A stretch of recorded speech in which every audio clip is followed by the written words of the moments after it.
Hello everyone, my name is Marfa Smirnova. This is the YouTube channel Insider Life. Be sure to subscribe. Don't forget to like this video, please.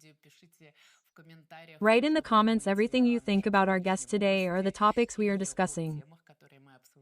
This is the Morphology program, and the guest of our program is political scientist Fedor Krasheninnikov. Fyodor, hello, I am glad to welcome you to our broadcast. And I would like to push off from the latest news, but talk about something more global and the perception, probably, of what is happening now by all of us. Well, here's the latest news with a link to, as usual, some sources, that Trump will still push Zelensky and will insist that peace be concluded. Basically, quote, on Putin's terms, and, I saw such an expert assessment, I can say from Vladimir Pastakov, that all this is now a confrontation between the old and the new world. And that we all, although I don't know, I probably won't say about myself, look at this with some disappointment, simply not understanding, in fact, where the legs are growing from. Well, I'm not Pastakov, I don't know where the legs are growing from, so maybe he has some information. But I, in fact, would not be surprised if Trump would insist on Putin's scheme simply because he can put pressure on Zelensky and it's clear how, but how to put pressure on Putin is unclear. And in general, Trump's scheme is simple, taken from business. To achieve your goal, you must not disdain anything. And put pressure on those you can put pressure on. That's actually what he's doing. He obviously tried to put pressure on Putin, but it's difficult to put pressure on Putin. In a sense, you can even understand Trump's fury about Biden and even partly Europe, because in the fourth year of the war, everything that could be threatened, or rather, much of what could be threatened, and the sanctions that could be threatened, all this has long been visible. I remember how, on the eve of his election, Trump was very angry about the provision or already the transition to power of the provision of long-range missiles to some Ukraine, because, obviously, he would like to have at least this trump card to threaten Putin, that if you do not make concessions, we will provide missiles. But by that time, everything had already been provided. That is, he found himself in a situation where it is not very clear what else you can scare Putin with, so that Putin would be afraid, especially since he is not very inclined to be afraid.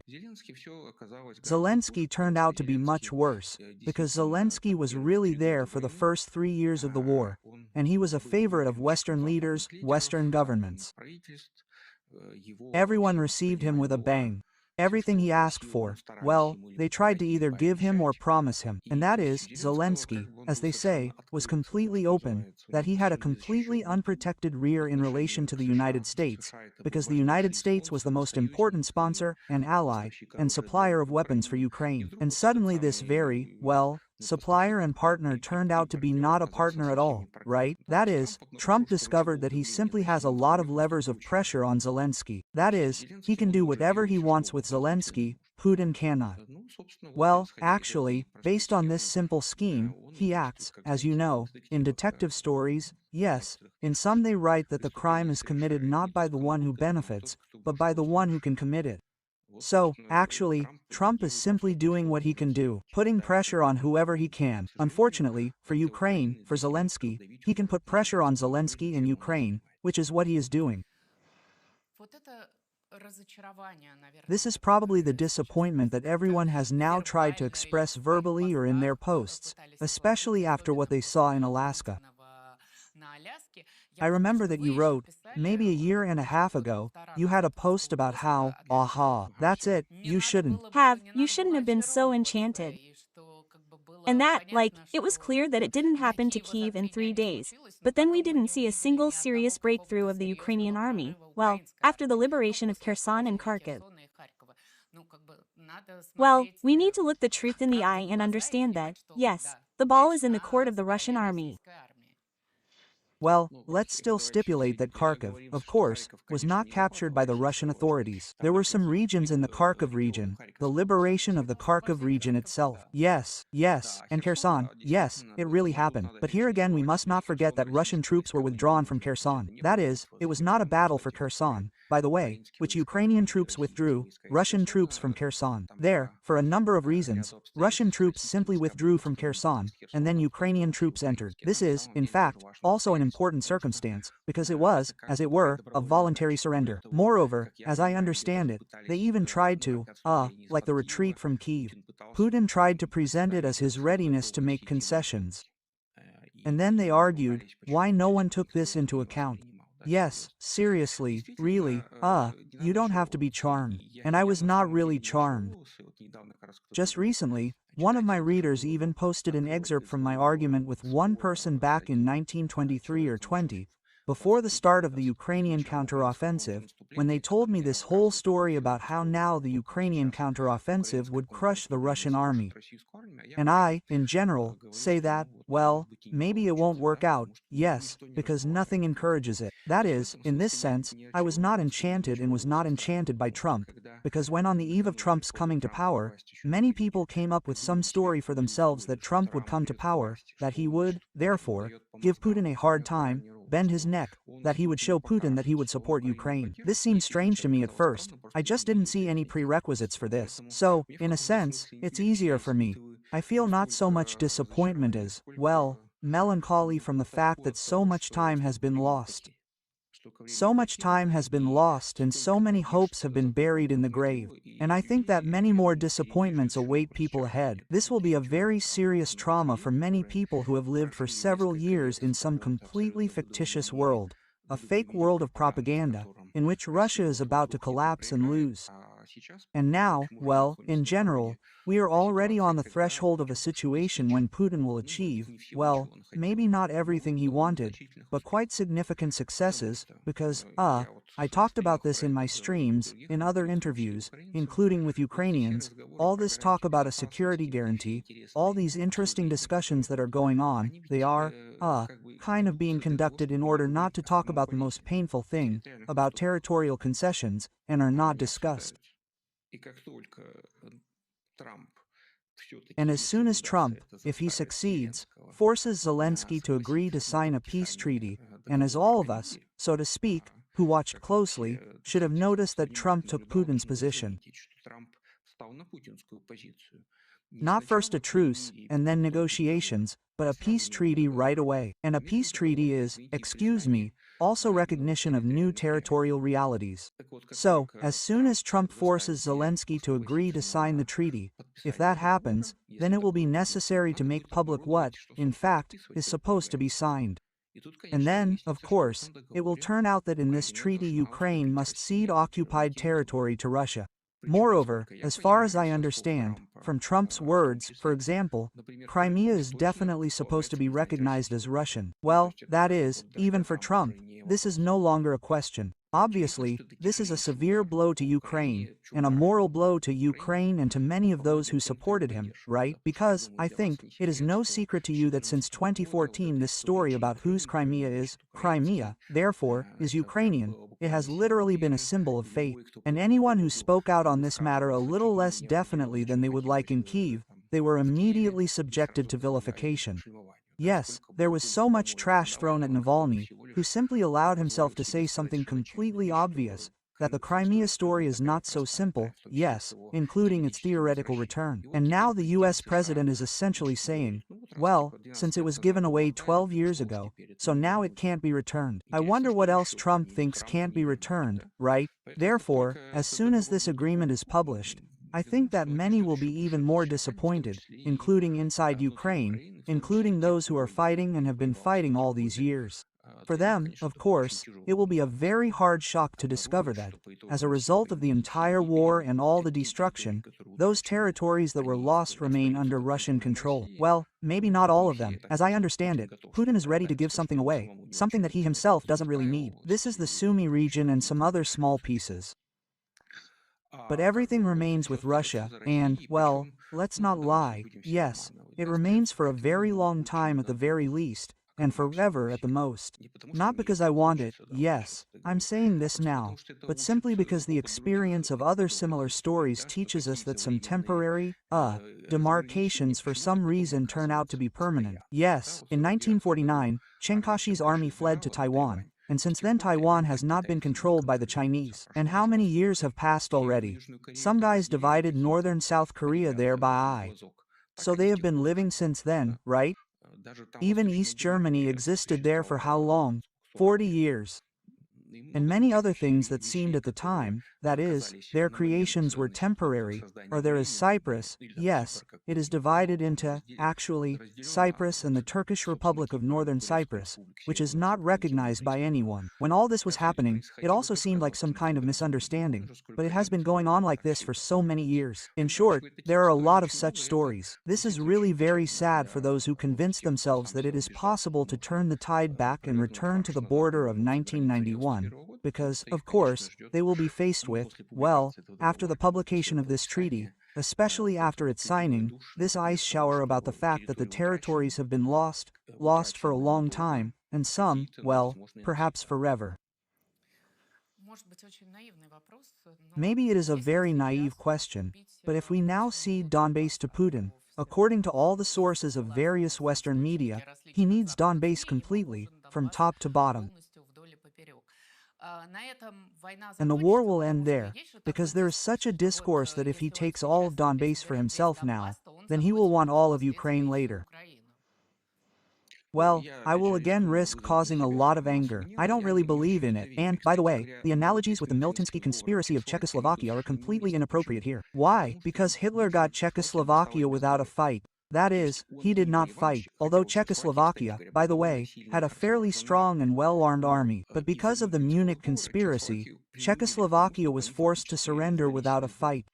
And here we see something different, that is, Hitler, annexing Czechoslovakia to his right, did not spend anything on it, well, except for negotiations. Putin has been fighting in Ukraine for 3 years. This cost him huge losses of equipment, resources, and people. Therefore, we cannot say that he just got something for himself because of the negotiations. Yes, they just went and told him, okay, Ukrainians, give him 4 regions or however many he wants. No, these are the results of the war. That is, this is a slightly different situation from Munich, of course. When if Putin had received 4 regions of Ukraine just like that, without a fight, then it would have been logical for him to conduct taxes and say, well, now he will attack and seize everything else. I do not think that Putin has the strength to seize everything else. And most importantly, I do not think that he has the strength to hold on to the occupied territories, yes, because now, since 2014, he has managed to seize and somehow control 19% of the territory of Ukraine. That is, to seize all of Ukraine and control it, this is 5 times more. Well, where would he get so many resources? That is, they are not endless. Plus again,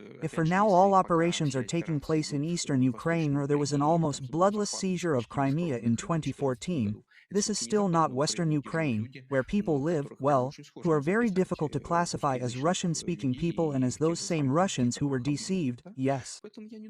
Therefore, I do not think that he has any resources or goals to continue the war with Ukraine right now. I think that in the worst case there will be a pause of several years, and in the best case there will be no continuation of this war for Ukraine. In any case, I am ready to believe that Putin will want to change the situation somewhere else, yes, to test the waters. But this is also unlikely, because here I will take the position of people who rightly point out the many problems that Russia and the Russian army have. That is, it is clear that for Putin to give in to Ukraine is already, well, to give up what he considers his, he will not do this. But as for getting involved in some kind of continuation of the war or a new war right away, I do not believe in this. Not because I think that Putin is so good, he will honor the agreement. No, I think that he simply cannot. Again, even if he plans to continue the war, it is not a fact that he will succeed, because man proposes, but God disposes, right? That is, he will end the war, then this, then that, then the 5th, then the 10th, and then, look, this topic will go somewhere, yes, for some reason. Therefore, if this is the other side of the whole story with the negotiations, if this war is ended now, an agreement is signed, then perhaps there will be no more war. And perhaps there will never be one in this one. But this only means that Ukraine will lose these territories forever, because it is possible to get them back only with a military victory.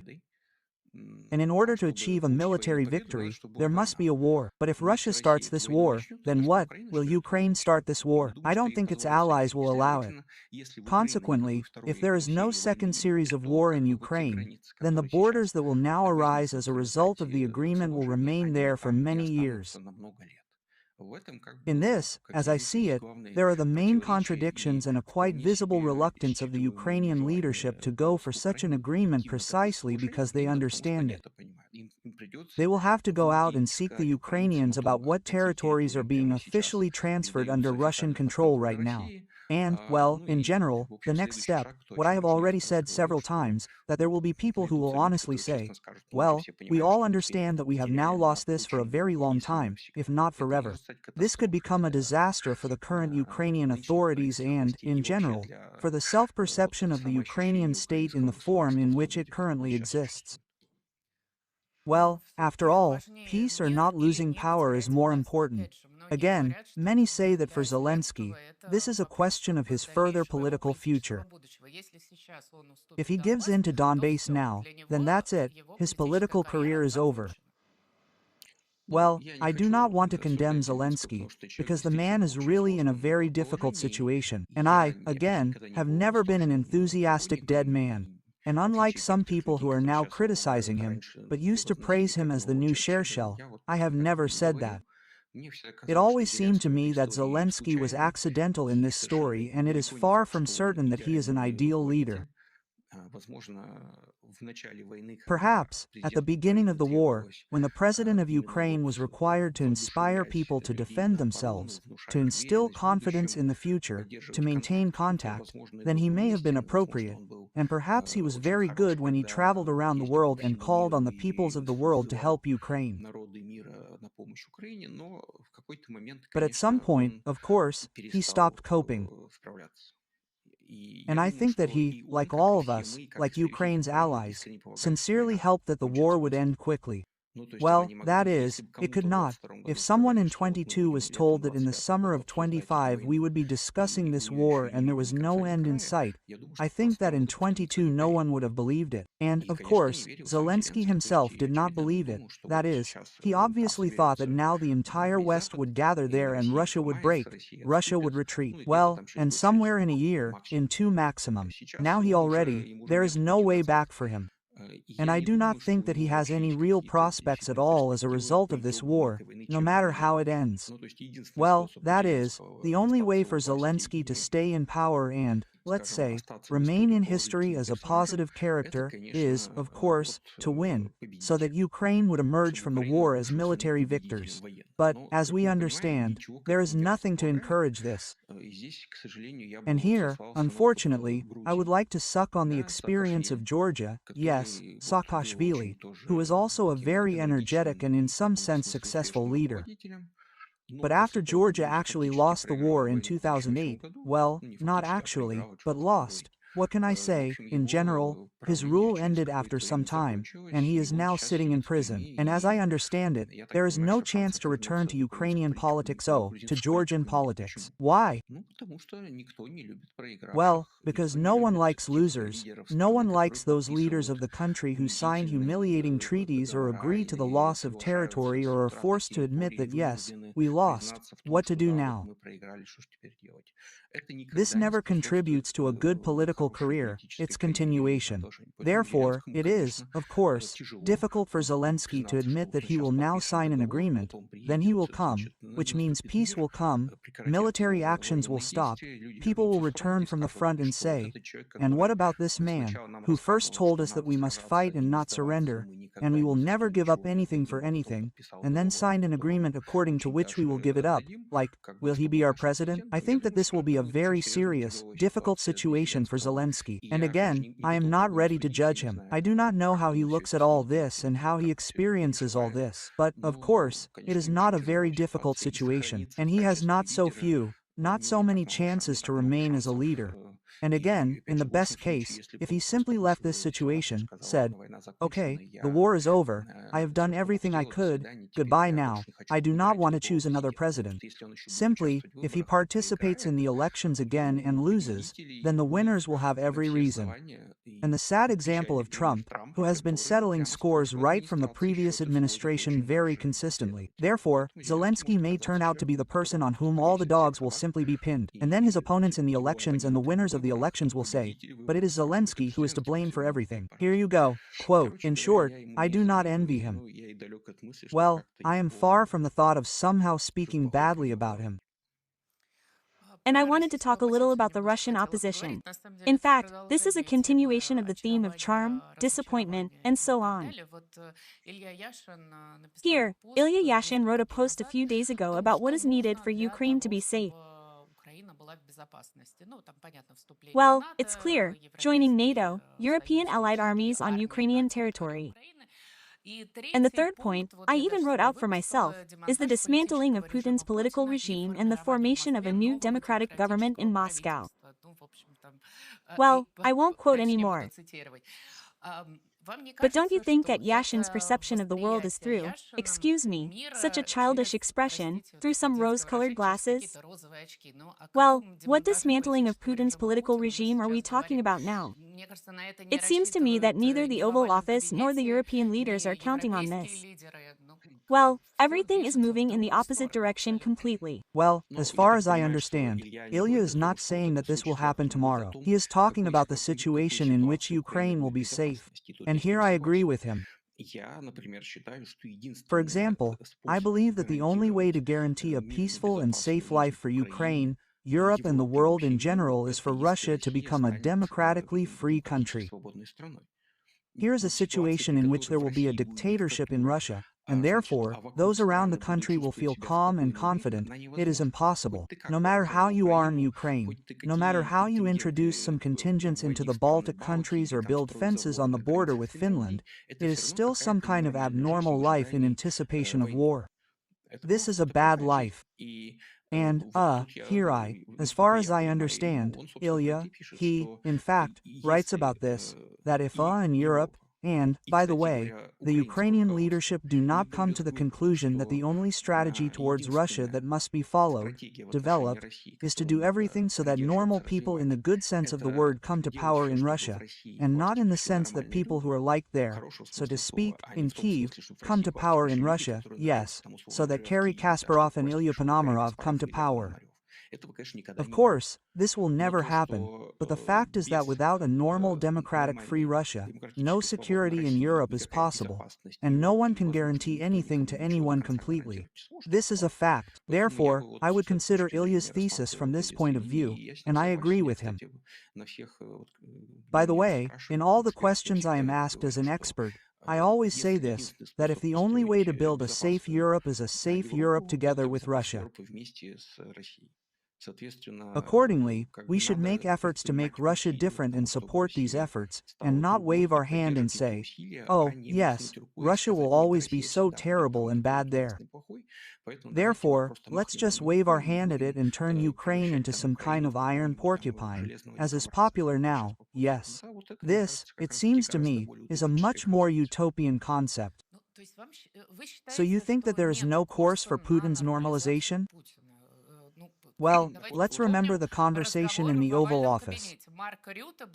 Mark Rutte thanked Trump for meeting with Putin. I am just like that. As I understand it, Yashin is against this. I agree with him. What is really bad is the normalization of Putin, because if they normalize Putin now, come to an agreement with him, sign and say, well, there, beyond the borders of the European Union, lives a terrible beast. We are all afraid of him, so what can we do with him? Well, we will tolerate him, yes, and even pretend that we respect him. Quote, this is a bad path, because in essence it only plays into Putin's hands and does not destroy his regime. For example, I am especially struck by the fact that all these concessions, well, in fact, the meeting with Trump is already a concession. Note that even Lukashenko, in order to get in touch with Trump, needed to release political prisoners. And, by the way, not the last analysis, yes, Tikhanovsky was released only to talk to Trump, or rather, some envoy of his arrived there first, and so on. But for the sake of Putin being able to meet with Trump, well, as if nothing, actually, nothing was done. And I will be very upset, to put it mildly, if Putin normalizes and goes to Europe and some European leaders meet with him there, without demanding any steps from him at all to, well, at least release political prisoners.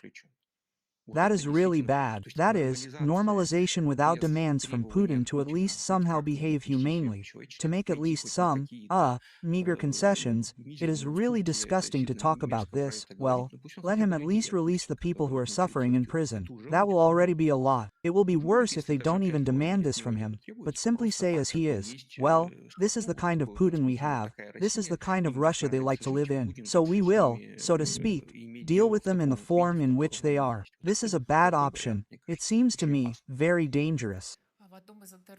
And in one of your interviews you just talked about contacts, or rather about the lack of contacts between the opposition and the Trump administration. Don't you think that this is a bit reckless? And what I understand is that he is probably unpleasant to many, judging by his posts on social networks. But we need to negotiate with him. And do you think that this is the opposition's problem or something? I absolutely think that, well, I'm telling you, that breaking off all relations with anyone is, of course, entirely Trump's initiative. Moreover, it is quite common knowledge that we can easily check, so to speak, check the information that Marco Rubio, before he went to work for Trump's team, he was in very close contact, for example, with the same Volodymyr and almost called him a friend. And in general, he was quite involved in contacts with the Russian opposition. But as soon as he joined Trump's team, as soon as he received the appointment, all these contacts ended. That is, the lack of contacts between the Russian opposition and the Trump administration is not that some Russian oppositionists are snorting on social networks and do not want to meet with him. This is simply a complete lack of interest on the part of Trump in any contacts with the Russian opposition. He is not interested. He does not have people who do this. There, as was recently written, he does not even have advisors on Russia.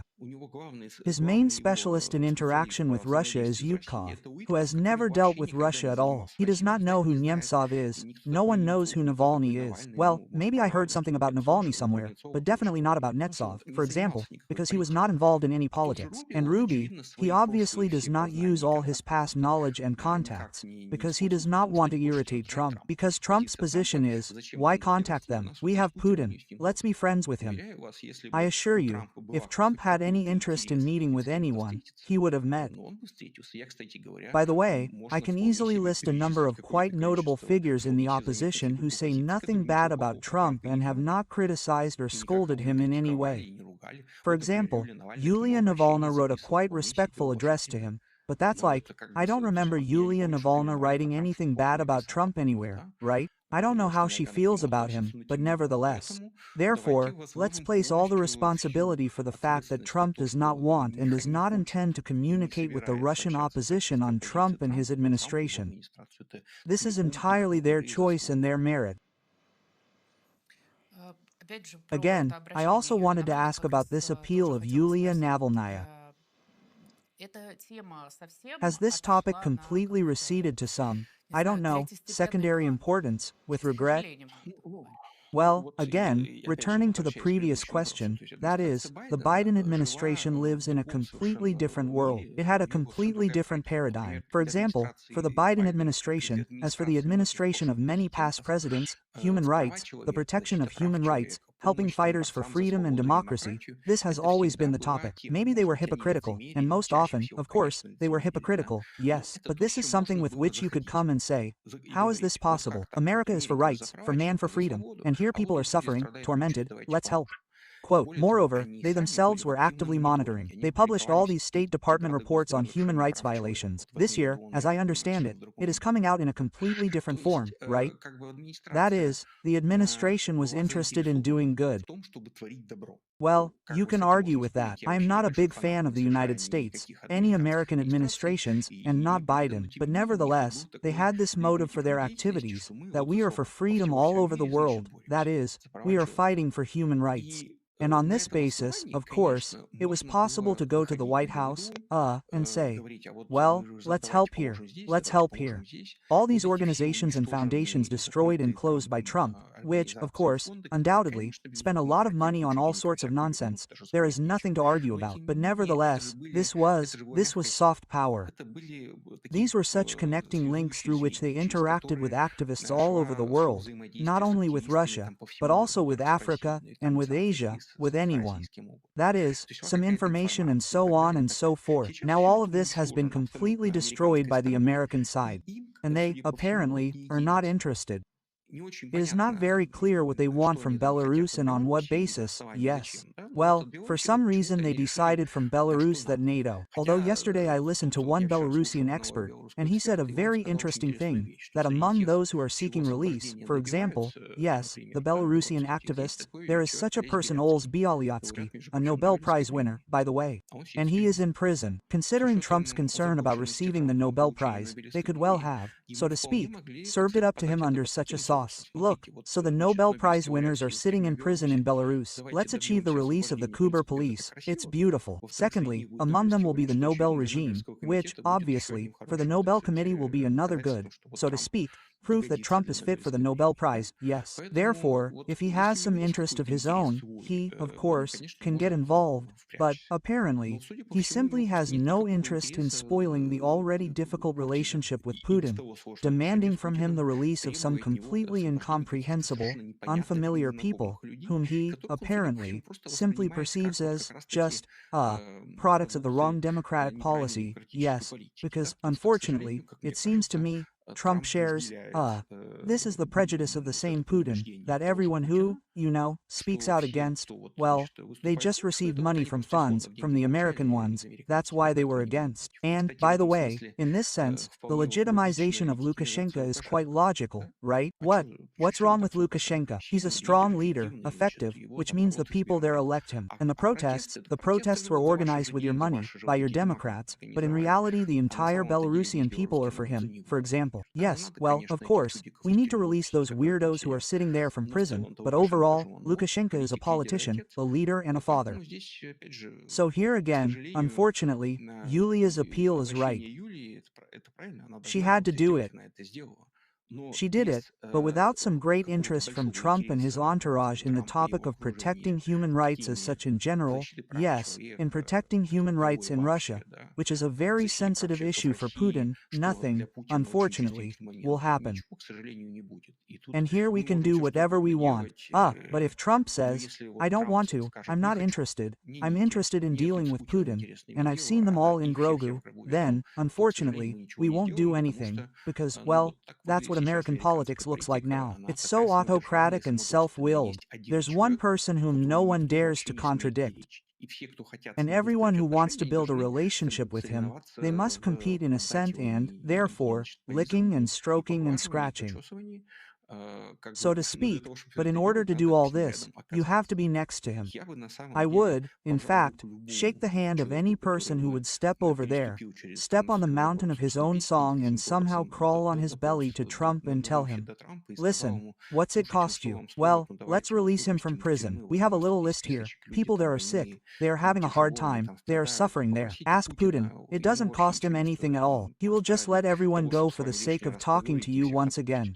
Yes, and if they were released, this person could be forgiven for a lot. But I'm afraid that even this is impossible now, because it is not so easy to approach Trump, especially if he himself does not want it. Can I ask a last question, as if now on a slightly different topic about Israel and the Gaza Strip? This, in fact, is also in the wake of the latest news. The bombing of the Gaza Strip has resumed today. At the same time, we see thousands of pro-Palestinian rallies in various western parts of the world. And I, frankly speaking, have been asking myself this question for already a year and a half, and observing the number of aggressive comments under various posts related to this conflict. And they are mainly left by our colleagues, friends, Russian-speaking immigrants. I am not talking about those people who received Israeli citizenship or whose relatives live there under the bombing. I am talking about people who, well, are very indirectly connected to this conflict, but their absolutely aggressive hysterical involvement has surprised me all this time. And it seems to me that this is some kind of, in fact, a substitute for reflection on the topic of the Ukrainian-Russian war. I don't know whether you intended it, whether you thought about it, Fedor, and I don't know how you also watch this discussion, how you observe it. Well, it's very sad, actually. For me, this topic is distant on the one hand, because I am not personally involved in this conflict in any way. I have no personal involvement, yes, that I am directly experiencing from one of the sides. But at the same time I see all of this. And when this whole story began with the Hamas attack and then all these retaliatory actions, of course, many very public speakers, including our immigration, showed themselves, let's say, from a strange side, right? That is, at first they said that serving in the army, defending your country, if it decided to fight with someone, is bad and wrong, if it concerns Russia. But if it concerns Israel, then it is right and good, because in Israel the government is correct, good, democratic. You have to listen to it and believe it in everything and not doubt anything it says. So, there in Russia the government is bad, undemocratic, which I do not argue with at all. But for me, as a person who does not really trust any governments, this endless faith in the Netanyahu government, in everything it says, endless faith in people in uniform, that this is true what the official Sahav service says there, and everything else is Palestinian propaganda, of course, it surprised me, but yes, I agree that people themselves somehow stretch this owl on the globe of their worldview, because they want Tabro to win. That's the problem. People are looking for evidence that good is capable of defeating evil. And they say, well, as they reason, that Hamas are terrorists, it's true, they attacked Israel, killed civilians. Of course, it's true, a brutal attack. So, they are evil, Israel is good. And this good has the right to do everything to take revenge on ZV. The fact that, so to speak, revenge on evil is somehow combined with the suffering of a huge number of people whose participation in this evil is completely unclear and unproven, for example, of course scares me, yes, as is the readiness to justify all this. But again, in my streams I often say this, that you don't need to look for good and evil everywhere, and you don't need to try to, choose a side in every conflict and root for it. Well, you're not obliged to do that, right? That is, in the conflict between Armenia and Azerbaijan, no one is obliged to be on the side, unless you yourself are involved in it due to some family history, or you don't have some deep convictions. You are not obliged, to prove in the Penta that Azerbaijan is right, because, like, Karabakh has always been Azerbaijani, and Armenians are there illegally, and so on. Therefore, the strengthening of 100,000 Armenians from Karabakh is very cool and good, and it serves them right, yes. No one is obliged to be on the side of Azerbaijan, yes, no one is obliged to be on the side of Armenia. But it seems to me that we need to proceed from something else, that no matter what the conflict between Azerbaijan and Armenia was about and whatever the background, but when 100 people, excuse me, turned out to be refugees, you should feel sorry for them. We need these 100,000 people, right? Accordingly, the conflict between Israel and the Arab world has been going on for a very long time. And there are a lot of views and backgrounds. And Hamas is certainly a terrorist, but when it comes to hunger, to the suffering of people, I still feel sorry for people, yes, who and those who were taken hostage, and the hostages themselves, well, and in general, those residents of Palestine who did not choose where to be born, and they absolutely do not, if they themselves did not commit a crime, I do not understand why they should suffer. Yes, it is a pity that many of our fellow citizens somehow completely exclude the factors of humanism from their reasoning and want everything to be simple. Here is absolute evil, absolute good, or at least sufficient existence of absolute evil, and then everything that is undertaken against it or all its opponents are absolute good. This, by the way, is the saddest scheme, that something is recognized as absolute evil. Well, for example, Putin, yes, Putin is absolute evil. Accordingly, all those who say that we are against Putin, they immediately automatically become, for example, good. For example, the same Aliyev and the dictatorial regime in Azerbaijan. He is good. Why? And he is against Putin. So what? That they are somehow tactically against Putin? Does this make this regime good, or what? I don't understand. And, accordingly, it's exactly the same as the argument that, well, all the fighters against imperialism, therefore, they are good. Here, the fighters against imperialism are Hamas. Therefore, Hamas is good. That's how some left-wing activists, including in Europe, reason. For me, this logic is also strange, because I don't think that they are such fighters for justice and against imperialism, and their ideology raises a lot of questions for me. So, what can I say here? Just base your assessments of the situation not on some black and white world, but on humanism. We must feel sorry for people, simple, ordinary people, who suffer in these wars. And by empathizing with simple, ordinary people, just like you and me, we can see, well, it seems to me, such a human way of relating to any conflict. That's all.